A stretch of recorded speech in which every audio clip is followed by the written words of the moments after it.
अस्सलाम वालेकुम dear student. तो आज हम लास्ट लेक्चर रिकॉर्ड करेंगे, लास्ट लेक्चर चैप्टर 8 का, और इस लेक्चर का नाम है डॉपलर्स इफ़ेक्ट। डॉपलर्स इफ़ेक्ट क्या है?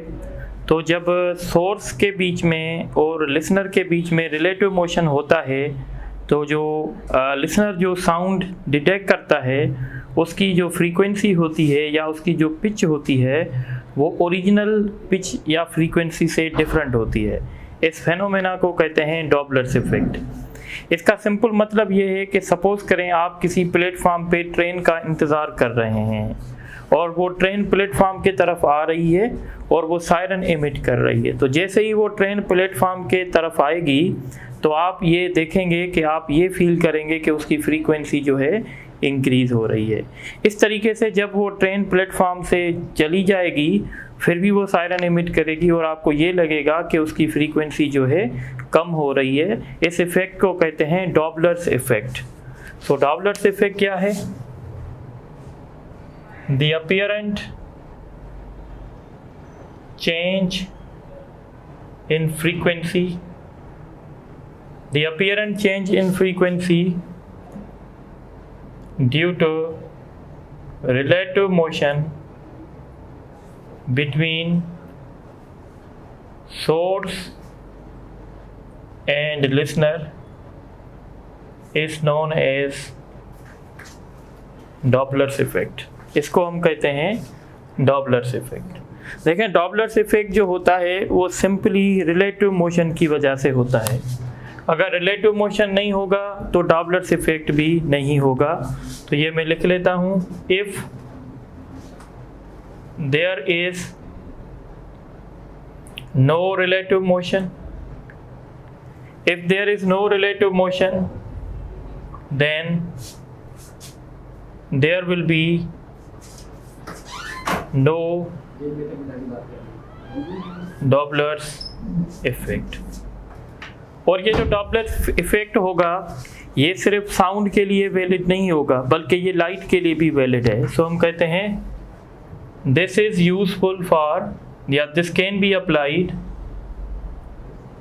This can be applied on sound wave as well as on light wave। Light जो कि एक इलेक्ट्रोमैग्नेटिक वेव है हम उस पर भी अप्लाई कर सकते हैं। इसके एग्जांपल्स भी हम आगे जो हैं डिस्कस करेंगे, ठीक है। अब डॉपलर इफेक्ट में हम कुछ केसेस कंसीडर करते हैं। तो केस नंबर 1 है, अब हम केसेस कंसीडर करेंगे। केस नंबर 1 है when listener is moving and source is stationary, ठीक है।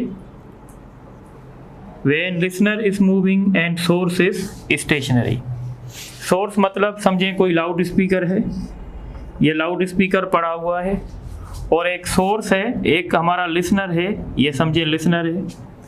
ये किसी ना किसी स्पीड के साथ ये इस सोर्स को अप्रोच भी कर सकता है, सोर्स से दूर भी जा सकता है। तो हम दोनों केसेस को डिस्कस करेंगे। केस नंबर ए हम करेंगे when listener is approaching the source.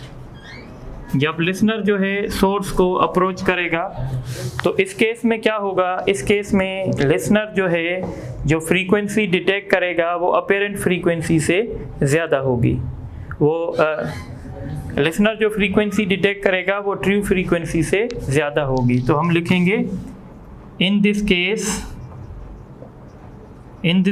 The frequency detected by observer. Frequency की जगह आप जो है पिच भी लिख सकते हैं। पिच डिटेक्टेड बाय ऑब्जर्वर या listener will be greater then the original pitch of sound, ठीक है। अब ये बात तो हमें पता चल गई कि जब लिसनर जो है सोर्स के करीब आएगा तो वो जो फ्रीक्वेंसी या पिच जो डिटेक्ट करेगा वो ओरिजिनल से ज़्यादा होगी। अब हम ये कैलकुलेट करना चाहते हैं, अब हम एक फार्मूला बताना चाहते हैं जिससे हम कैलकुलेट कर सकें। तो फार्मूला है nu dash is equal to v plus v o divided by v multiplied by nu naught. थोड़ा सा नॉमेनक्लेचर है, समझ लें।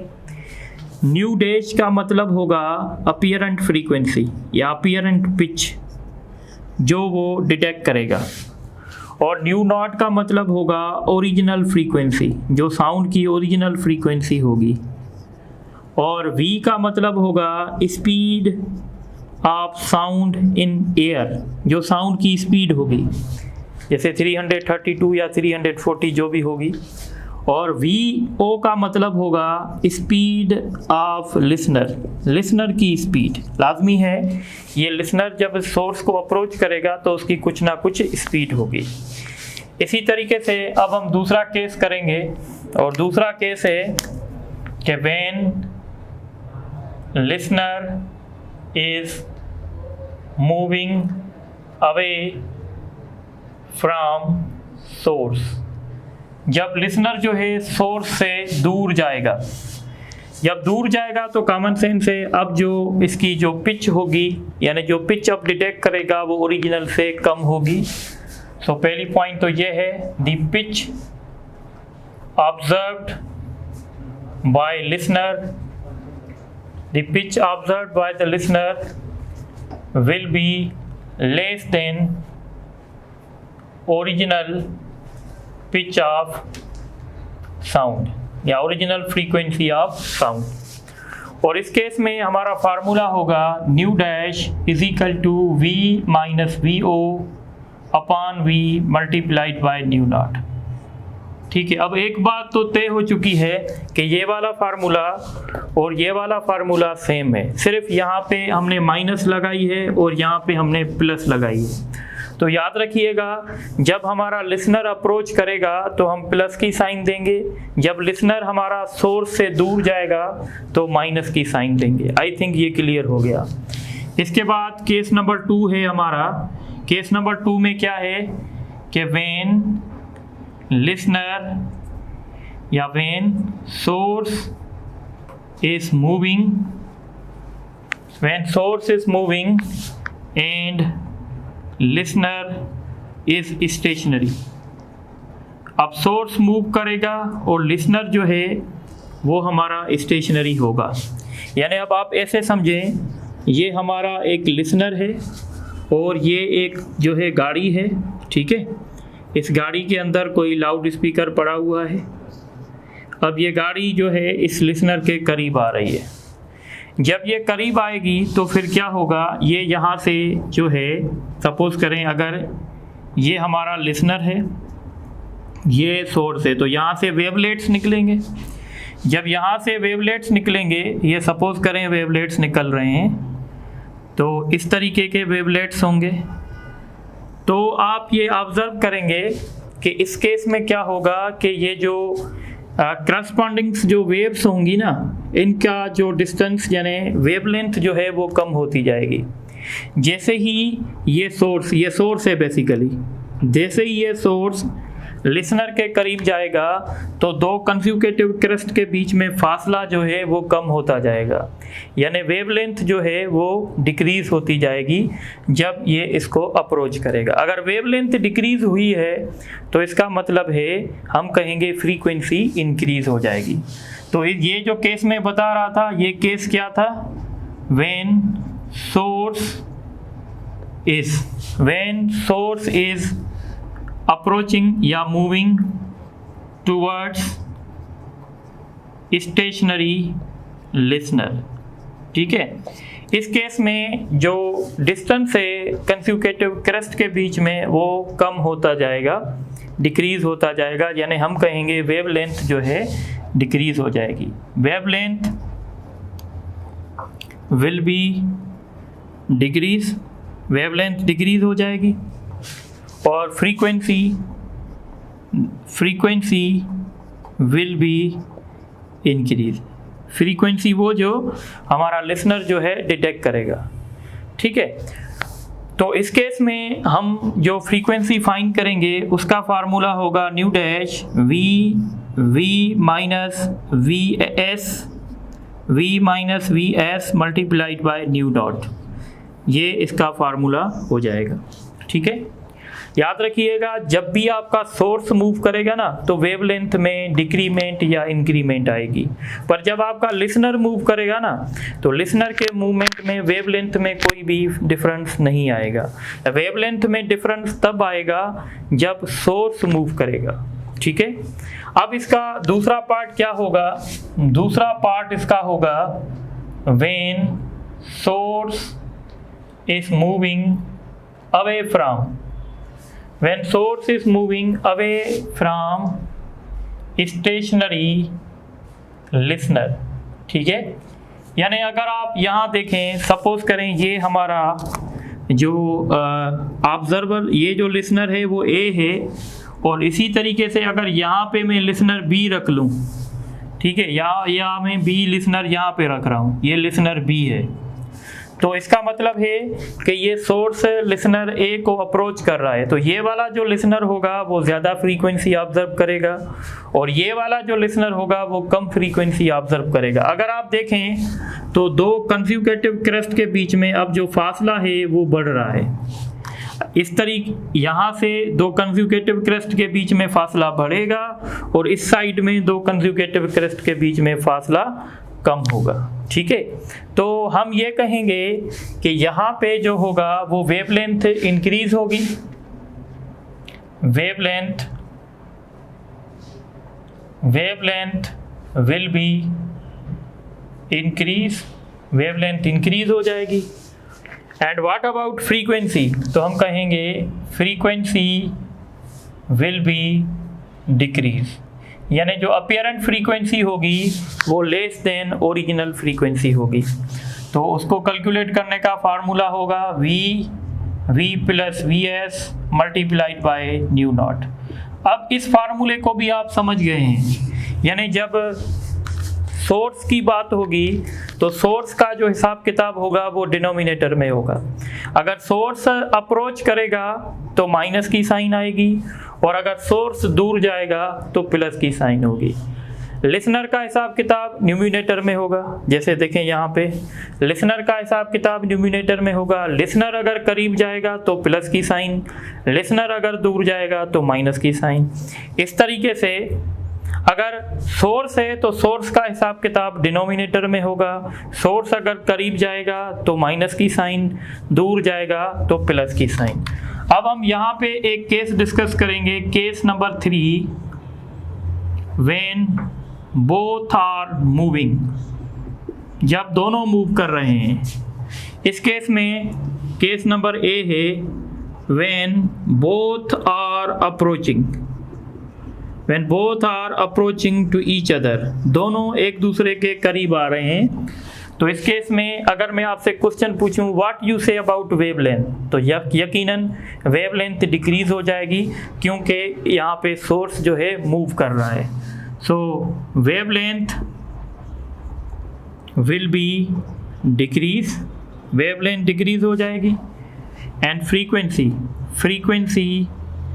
Will be increase, means apparent frequency will be greater than original frequency. अब कैलकुलेट कैसे करेंगे? बहुत आसान है भाई। लिसनर का हिसाब किताब कहाँ होता है? ऊपर, और लिसनर करीब जा रहा है तो प्लस की साइन। सोर्स का हिसाब किताब कहाँ होता है? डिनोमिनेटर में, और अगर सोर्स करीब जा रहा है तो माइनस की साइन, ये मैंने पहले बताया, और मल्टीप्लाइड बाय न्यू नॉट करेंगे। ठीक है, तो ये फार्मूला बन गया।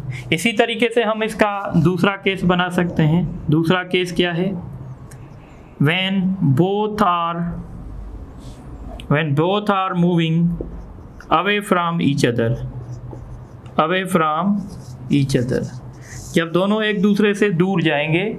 इस केस में आप क्या कहेंगे? इस केस में आप कहेंगे wavelength will be increase, wavelength increase हो जाएगी। Frequency will be decrease, frequency decrease हो जाएगी। और अब आप फार्मूला खुद बना सकते हैं। सोर्स दूर जा रहा है और लिसनर दूर जा रहा है तो माइनस की साइन, सोर्स दूर जा रहा है तो प्लस की sign multiplied by nu dot. तो ये हमारे पास कुछ फार्मूले बन गए। तो आप इन फार्मूले को अच्छे तरीके से नोट करें, तो फिर हम आगे इस टॉपिक को और डिस्कस करते हैं।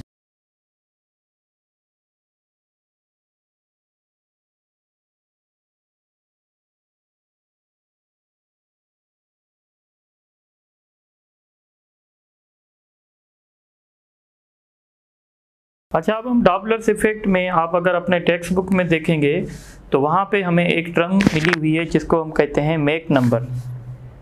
ठीक है, तो मेक नंबर क्या होता है? तो हम कहते हैं कि Mach number is the ratio of speed of object to the speed of sound. तो मेक नंबर बेसिकली जो है आपके बुक में इसका फार्मूला उल्टा लिखा हुआ है, यानी गलत लिखा हुआ है। यह है VS/V, यानी हम कहते हैं it is the ratio of the speed, it is the ratio of speed of object to the speed of sound। ठीक है, अब मेक नंबर जो होता है, मेक नंबर हम कहते हैं ये ग्रेटर देन 1 भी हो सकता है, ये लेस देन 1 भी हो सकता है। अगर मेक नंबर ग्रेटर देन 1 है तो हम उस ऑब्जेक्ट को कहते हैं supersonic object. What is supersonic object? The object which is moving with the speed that is greater than the speed of sound। ठीक है, यानी वो ऑब्जेक्ट जो स्पीड ऑफ साउंड से ज़्यादा स्पीड से मूव करेगा उसको सुपरसोनिक ऑब्जेक्ट कहेंगे। क्या ऐसा ऑब्जेक्ट हमारे पास है? तो यस, जैसे जेट F-16 हमारे पास है। जेट F-16 आपने सुना होगा, एयरफोर्स के पास होता है। तो उसकी जो स्पीड होती है वो स्पीड ऑफ साउंड से ज़्यादा होती है। तभी आपने देखा होगा कि जब आपको साउंड सुनाई देता है तो आप देखते हैं ऊपर कि भाई कहाँ है जेट, तो वो कहीं किसी और जगह होता है, क्योंकि उसकी स्पीड ऑफ साउंड से ज़्यादा होती है। बात मेरी समझ में आ रही है? ये वही बात है जैसे आप देखते हैं लाइटनिंग जो होती है वो आपको दिखाई पहले देती है और उसका साउंड जो है वो बाद में सुनाई देता है। वो भी इसीलिए क्योंकि लाइट की स्पीड साउंड की स्पीड से ज़्यादा होती है। ठीक है ना? तो और अगर m लेस देन 1 होगा तो हम इसको कहेंगे सबसोनिक ऑब्जेक्ट, यानी इस ऑब्जेक्ट की स्पीड जो है वो इससे कम है। याद रखिएगा, जब सुपरसोनिक ऑब्जेक्ट मूव करते हैं ना तो एक शॉक वेव प्रोड्यूस करते हैं। शॉक वेव क्या होती है? What is shock wave? When supersonic objects are moving in air produces a shock wave। Shock wave produce करते हैं। जैसे आपने देखा होगा जब भी जेट F-16 यहाँ से गुजरता है तो एक किस्म की साउंड वेव यानी शॉक वेव क्रिएट होती है। इसके बाद हम डिस्कस करेंगे applications of Doppler's effect. So applications of Doppler's effect. ठीक है, एप्लीकेशंस ऑफ डॉपलर इफेक्ट यानी हम डॉपलर इफेक्ट को कहाँ कहाँ पे यूज़ करते हैं। तो सबसे पहली जो एप्लीकेशन है, it is used to monitor the satellite. ये सैटेलाइट को मॉनिटर करने के लिए हम यूज़ करते हैं। देखें, थोड़ा सा समझें। एक हमारे पास सपोज करें ये एक सैटेलाइट है और ये सैटेलाइट ये हमारी अर्थ है। ठीक है, यहाँ पे अर्थ पे ये स्टेशन है जिससे हम कंट्रोल कर रहे हैं। ये सैटेलाइट एक किस्म का जो है रेडियो सिग्नल इमिट कर रही है। ठीक है, और यहाँ पे ये जो रेडियो सिग्नल इमिट कर रही है, अगर ये हमारी अर्थ के नज़दीक आएगी तो हम जो फ्रीक्वेंसी डिटेक्ट करेंगे वो इसकी ओरिजिनल फ्रीक्वेंसी से ज़्यादा होगी। ठीक है, यहाँ पे हम जो है एक ऐसा साउंड प्रोड्यूस करेंगे या ऐसी हम साउंड प्रोड्यूस करेंगे जिसकी जो फ्रीक्वेंसी होगी वो इसकी ओरिजिनल फ्रीक्वेंसी से होगी। सपोज करें अगर इसकी फ्रीक्वेंसी 10,000 है और यहाँ पे भी हमने 10,000 जो है सिग्नल उसका क्रिएट कर दिया है। यहाँ से जो हमें सिग्नल रिसीव होगा हम उन दोनों सिग्नल को आपस में मिक्स कर देंगे। अगर ये सैटेलाइट हमारी अर्थ के करीब आएगी तो इसकी फ्रीक्वेंसी जो हम यहाँ पे डिटेक्ट करेंगे वो 1000 से ज़्यादा होगी। जब 1000 से ज़्यादा होगी, सपोज करें अगर वो 1010 है, जब वो 1010 है तो क्या करेगी, ओरिजिनल फ्रीक्वेंसी से मिक्स होगी तो ये बीट्स प्रोड्यूस करेंगी। तो जैसे ही ये बीट्स प्रोड्यूस करेंगी तो हम रियलाइज़ करेंगे, बीट्स की मदद से हम रियलाइज़ करेंगे कि ये सैटेलाइट हमारी अर्थ के करीब आ रही है या हमारी अर्थ से दूर जा रही है। तो फिर with the help of beats we can monitor. ठीक है, इस तरीके से हम कहते हैं it is used to detect या it is used to measure the speed of vehicles by traffic police. ठीक है, आप देखते हैं हाईवे पे जब आप गाड़ी चलाते हैं तो हाईवे पे जो पुलिस होती है, पेट्रोलिंग पुलिस जो होती है, उसको पता चल जाता है कि ये वाली जो व्हीकल है ये कम स्पीड से जा रही है या ज़्यादा स्पीड से जा रही है। होता क्या है, देखें अगर ये यहाँ पे सपोज करें ये पुलिस वालों की जो है गाड़ी है, ठीक है, और इस तरीके से सपोज करें ये जो है ये कोई गाड़ी जो है वो मूव कर रही है। अब ये यहाँ से क्या करेंगे, एक सिग्नल को इमिट करेंगे। ठीक है, ये इस सिग्नल को इमिट करेंगे और फिर सिग्नल यहाँ से रिफ्लेक्ट होकर इसको मिलेगा। अगर इसकी स्पीड जो है वो डिज़ायर वैल्यू में होगी तो फिर यहाँ पे कोई बीट प्रोड्यूस नहीं होगी। अगर बीट प्रोड्यूस हो रही हैं, अगर यहाँ पे सिग्नल रिसीव करने के बाद अगर बीट्स प्रोड्यूस हो रही हैं तो इसका मतलब है कि इसकी स्पीड जो है वो डिज़ायर स्पीड से ज़्यादा भी हो सकती है, कम भी हो सकती है। फिर इस हिसाब से हम डिटेक्ट कर सकते हैं। ठीक है, तो इसलिए भी हम डॉपलर इफेक्ट जो है यूज़ करते हैं। अच्छा, एक दूसरा सिस्टम होता है जिसको कहते हैं radar system. So it is used in radar system. Radar system, अच्छा सबसे पहले रेडार क्या है, तो रेडार एक सिस्टम है जिसकी मदद से हम ये डिटेक्ट करते हैं कि ये जो एरोप्लेन आ रहा है ये हमारी अपनी कंट्री का है या किसी दुश्मन की कंट्री का है। जैसे ये जो है मिलिट्री वाले ज़्यादा यूज़ करते हैं डिटेक्ट करने के लिए कि ये जो एरोप्लेन आ रहा है या ये जो हमारे पास जेट आ रहा है ये किसका है, अपना है या किसी और का है। रेडार का एब्रीवेशन आपको याद करना चाहिए। Radar stand for radio detection and ranging. ठीक है, रेडार में हम रेडियो वेव्स यूज़ करते हैं और इन रेडियो वेव्स की मदद से हम डिटेक्ट करते हैं। So radar is used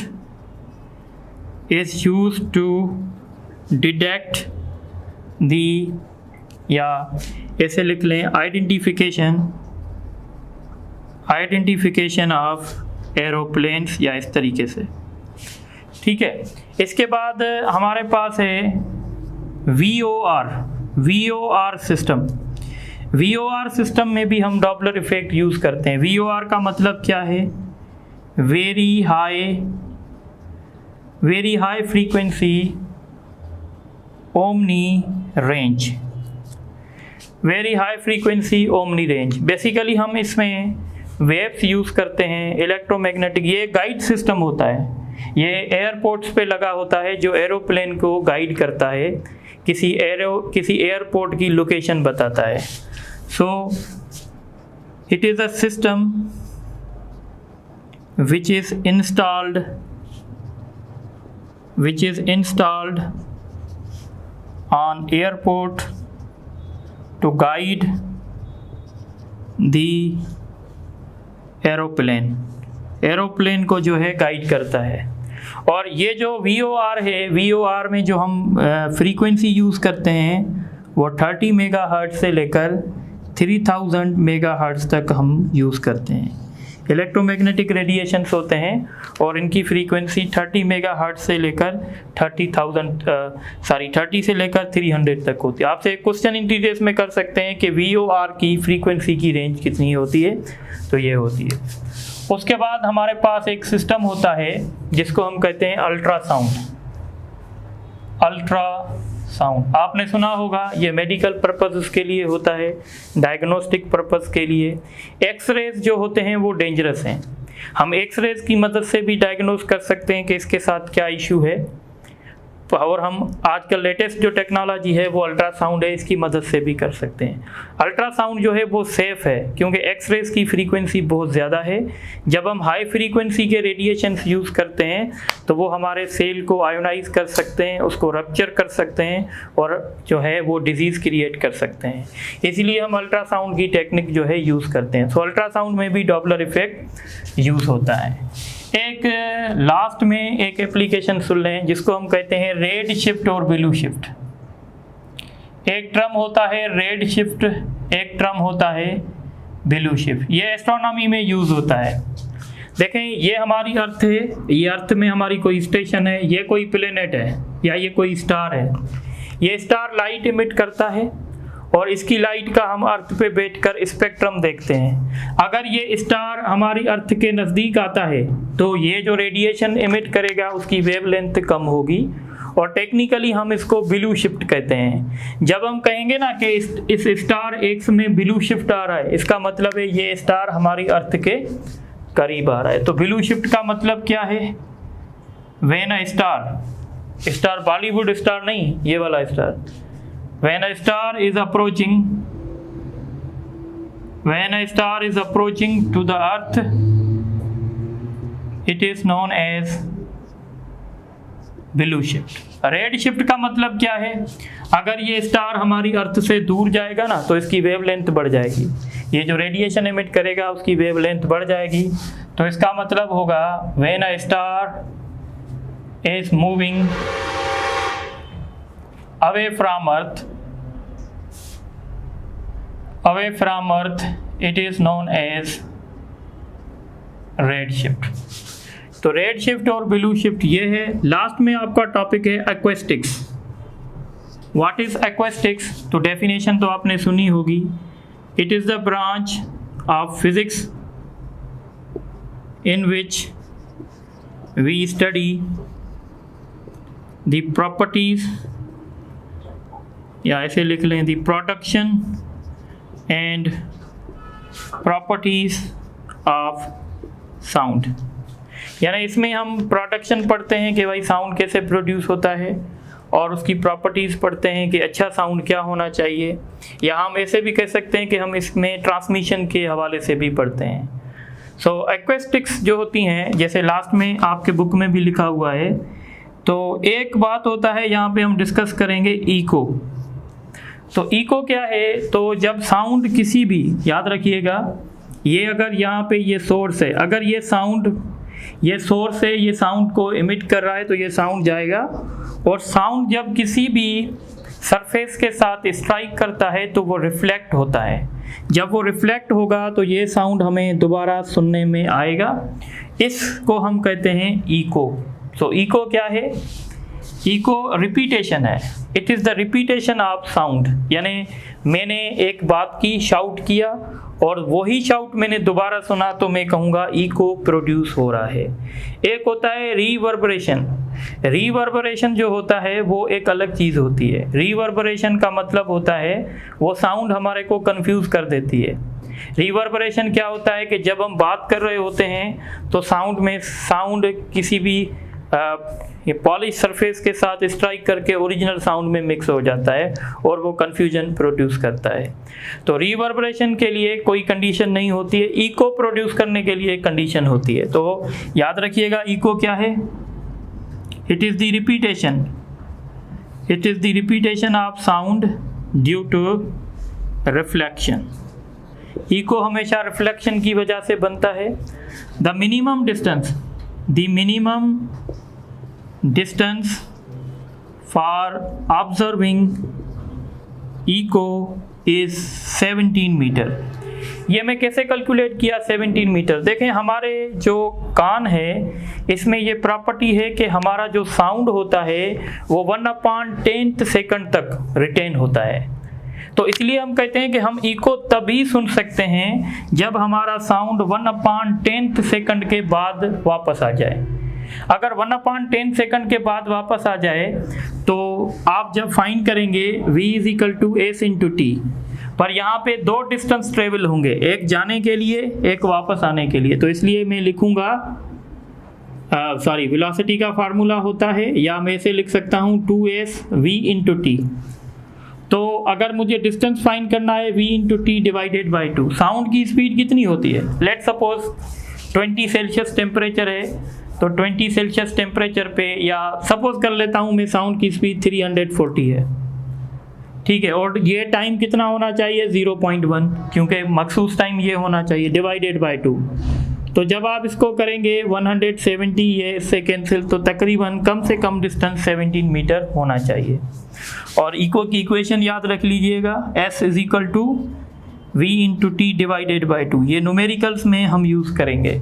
numerical में आपसे क्वेश्चन देंगे आपको कि एक बंदा है जो अपना इको सुन रहा है, सपोज करें 2 सेकंड के बाद, तो बताओ कि वो जो ये जो आपका सरफेस है ये इससे कितनी दूरी पर है, तो हम यहाँ से फाइंड कर सकते हैं। उसके बाद होती है गुड कंडीशंस, ठीक है, या कंडीशन फॉर गुड एक्वेस्टिक्स, ये आप देख लीजिएगा, कंडीशन फॉर गुड एक्वेस्टिक्स। तो गुड एक्वेस्टिक्स में पहली कंडीशन तो ये होती है, हम कहते हैं कि हम जो भी बात कर रहे होते हैं हमारे साउंड की इंटेंस लाउडनेस जो है वो अच्छी होनी चाहिए, यानी कम से कम 60 dB होनी चाहिए। So loudness of sound should be sufficient, ठीक है, एक अच्छी कंडीशन ये है, शुड बी सफिशिएंट। दूसरी कंडीशन ये है कि हमारे जहाँ पे भी हमारा सपोज करें अगर कोई कॉन्फ्रेंस हॉल है, तो उस कॉन्फ्रेंस हॉल में हम क्या करेंगे कि हम इको को या रिवर्बरेशन को मिनिमाइज करना चाहेंगे। तो रिवर्बरेशन को मिनिमाइज करने के लिए हम क्या करते हैं कि वहाँ पे हम पोरस मटेरियल रखते हैं, या वहाँ पे हम जो है पर्दे वगैरह यूज़ करते हैं। वो इसलिए यूज़ करते हैं ताकि साउंड हमारा एब्जॉर्ब हो जाए। अगर साउंड हमारा एब्जॉर्ब नहीं होगा तो रिवर्बरेशन होगी, जब रिवर्बरेशन होगी तो हमारा साउंड जो है वो कंफ्यूज हो जाएगा, हमें सही सुनने में नहीं आएगा। तो इसीलिए अच्छा, जब कोई भी हम हॉल बनाएंगे, कोई भी हम ऐसा हॉल बना रहे हैं जहाँ पे हम लेक्चर देने जा रहे हैं, तो उसमें हम जो है पर्दे वगैरह भी यूज़ करेंगे, पोरस मटेरियल भी यूज़ करेंगे, ताकि साउंड हमारा एब्जॉर्ब हो सके, ताकि रिवर्बरेशन जो हो वो ना हो सके। तो ये बहुत सारी कंडीशंस हैं, आप अपने बुक में से भी देख लीजिएगा। तो इसी तरीके से चैप्टर 8 कंप्लीट हुआ। अब मैं इस पे 2-3 MCQs करूँगा, पहले आप नोट कर लें।